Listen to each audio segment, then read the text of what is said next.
Greetings, everyone. Hello. My name is Eric Lima. I am the host of the show, The People's Lima. Episode number 84 is here, and people want to know, who is Eric Lima? Who is actually Eric Lima? Who is he to us? Who is he to who am I to everybody out there? And I know who I am. My friends and family know who I am, but there's a lot of things about me that not a lot of people don't know. If people judge me by the way I act and the way I look and the way the way the things are here in YouTube, so Eric's, I've heard so many insults like, oh, Eric's retarded, he's a reject, he's crazy, he's wacky, he's a maniac, you should be in the funny farm and all that good stuff. Hey, I've heard it all before. But instead of like chastising or yelling at everybody going, I figured, well, I want to give a little bit of history of my life. And the history of my life growing up and the way the way I was and where I am today. And along the way, I'm going to be mentioning a few people that are instrumental in my life. I'm not going to embarrass them or rip them or anything like that. Some people played a significant role. There's some significant people in my life that played a significant role in my life growing up. Also, if it had not been for those significant people, loving people, I would not be here talking to all of you. Alright? And I want to show you why I'm thankful for those people by talking about my life. And I hope this 4-part mini-series, I like to call it, it's called Lima Strong. That's how and I want to show everyone how I got that at the fourth part. All right. Part 1 is the beginning of my life, BC, before Cheryl days. My stepmom is Cheryl Lima, and I call her mom now. But I will get into that. I will explain to that in the second part. I was born March 6, 1977, Eric Matthew Lima, to my parents, Carlos and Bonnie Lima at the time. I did have a biological mother. I will get more into that as in this 4-part saga of my life. Growing up, I was a little young rapscallion. I was young, grew up in New Bedford. At the age of 3, I moved near the west end of New Bedford, and I was fascinated with Saturday morning cartoons and game shows. The game shows I grew up watching were The Joker's Wild, Tic-Tac-Toe, and Bullseye. Growing up watching those 3 game shows when I was little. I was only 3 years old, a young toddler when I was growing up. And I started collecting. I was a big fan. I loved He-Man growing up. I loved He-Man toys growing up, and I started collecting all the He-Man figures. I got the Castle Grayskull and Snake Mountain. I had my friends over, we played with them and all of that, and then my life took a turn for the worse. My parents had a little bit of an argument. I was little back then. I was little.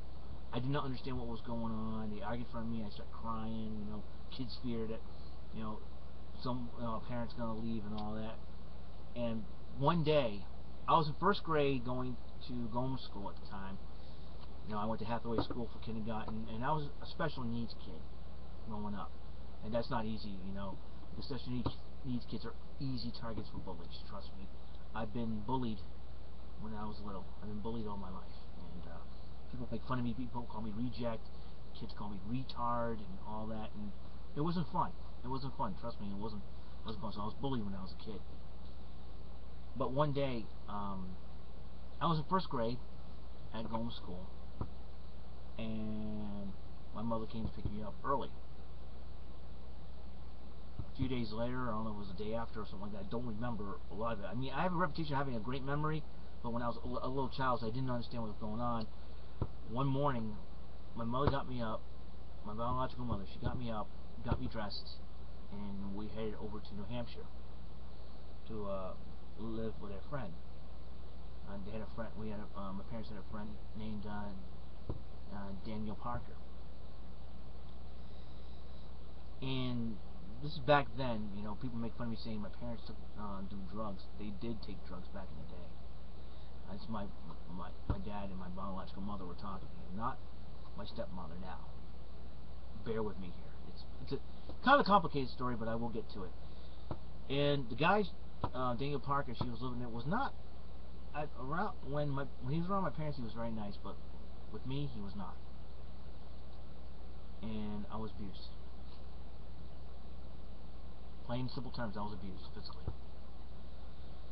I used to hate to shower when I was a kid because, you know, the soap gets in your eyes. I'd cry my eyes out, and it hurts and stings, you know. He always threatens me to put in the cold shower, and I always feared to shower because the water gets in my eyes, you know. I was crying.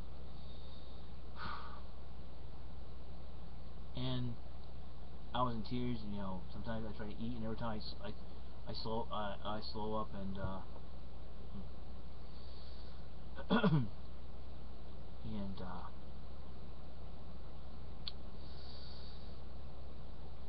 you know, I was slowing down eating. I didn't want to eat. I didn't want to be there, first of all, because I had no choice. My mom just took my biological mother just took me and went. And it wasn't fun. I wanted nothing to do with New Hampshire or to be with around that man that was very abusive, and a lot of drugs were taken. The house smelled like pot. The house he was living in smelled like pot. It was very small. And one winter day, it was a lot of snow outside. I figured I've had enough. I wanted to run away. I wanted to go home to New Bedford. I happened to run into a neighbor on the way, trying to, venturing out into the woods and all that. I told him, take me home. Take me home. Instead, he took me back, and my mother picked me up. I tried running away a couple of times, and my mother was upset with me. You know, my biological mother was upset with me, and then she hit me. One day, my father came to visit along with a couple of his friends, and my dad took me up in his arms, and in tears, he said, "I love you." And I was worried, and I cried because all I wanted to do was be with him. And every time I complained that I wanted to go home to Bedford, my mother would give me some flimsy excuse saying, "Oh, we don't have any money to send you home," because they were too busy spending money on drugs. That was the problem. They think of drugs more than me at the time. My biological mother and a friend that she was living with.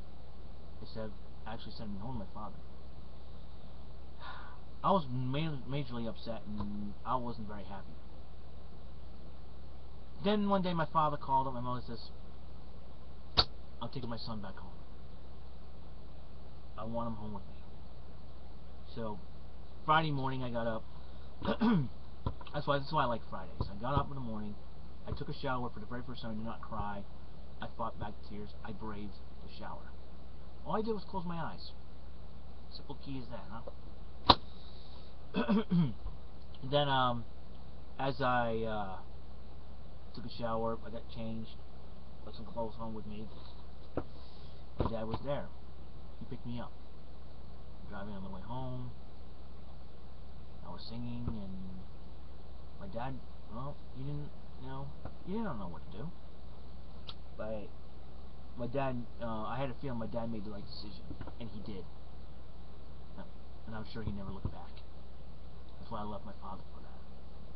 He basically saved my life. If it had not been for my father, I knew somebody was watching out for him. Somebody told him. His heart may have told him, "Take your son back home." And I knew it was God Almighty Himself that did that. If it had not been for the Lord, I wouldn't be here today talking to you guys. So, to my father, I hope he's watching this one of these days. I love you, Dad, and I'm really proud to be your son. No matter how many times I screwed up over the years, you've always been my dad. You always loved me, and it's because of you I'm here today. And because of you, I've made so many wonderful friends, and talked to all these wonderful people out there watching this video on YouTube. So, Dad, I love you, and thank you for everything. So as we got home, my father decided he wanted to throw a party for not only for my birthday, but for my return home. So that's what we did. And I started getting into music. I liked Michael Jackson growing up. Now, before everybody says, get all up your eyes, why, this is before all the crazy scandals have happened and everything else. I was big into Michael Jackson. That's exactly what I did. I liked Michael Jackson when I was a kid because like the dance moves he does, the break dancing and all that. Now, my father and I were never big into rap. We started going to church. We all thought rap was bad. But rap, over the years in my life, I think rap was pretty cool. It's just poetry with a beat. That's all it is to me. So I started listening to 80s music, and my dad had to work, so I had to be a latchkey kid. I was going back to school, bouncing from school to school. I went back to Gomes, then I went to Pulaski, then I went to Rodman, and I went to Duval's, and I was, up to the 5th grade, I was going to public school. These public schools in New Bedford, and quite frankly, it was I was sent to the YMCA after school program, where was considered a daycare at first, but it was an after school program. I met so many wonderful people there, and it was great. I had my first crush, Amy Castile. I wonder what the heck happened to her. Amy Castile, AMIECASTEEL. I have some good memories about people though. Yeah, Amy Castile was my first crush. And I had her my first nickname because of my obsession for Press Your Luck. The game show I grew up watching was called Whammy. I was nicknamed Whammy. Trust me. I had many nicknames over the years, but Whammy was my first one, and I had the honor of having that nickname because I used to do my impression of the Whammy, One, my cat, two, my cash, something like that. So I was a big fan of Press Your Luck. I was obsessed after the show. I was still watching game shows. Saturday morning cartoons. I started watching He-Man, Filmation's Ghostbusters, Kid Video, Saturday Supercade. I was big, and I was big into video games and Saturday morning cartoons. And when I was a kid growing up, I used to collect Garbage Pail Kids cards while listening to 80s music. I was collecting Garbage Pail Kids cards, yeah. And all I want was the one my name at, Erie Eric. I don't collect them anymore. Obviously, they were thrown away after I acted up in class one time. I thought I aced the test, and I freaked out over one question. Believe that. But then,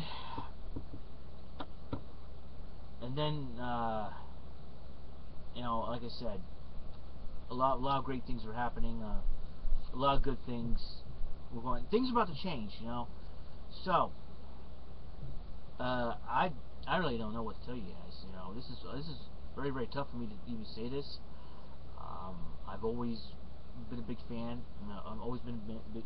I love the 80s. What I liked about 80s was music and the pop culture and everything else. So, well, that is part of the BC days. It's the part 2.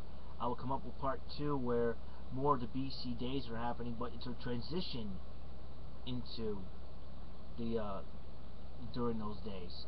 Monday Night Raw will be coming on in half an hour, so I'm going to leave you now, and we'll pick it up on our next episode number 85, Lima Strong Part Div. Alright? Peace, love, and solid cool. See ya, and God bless.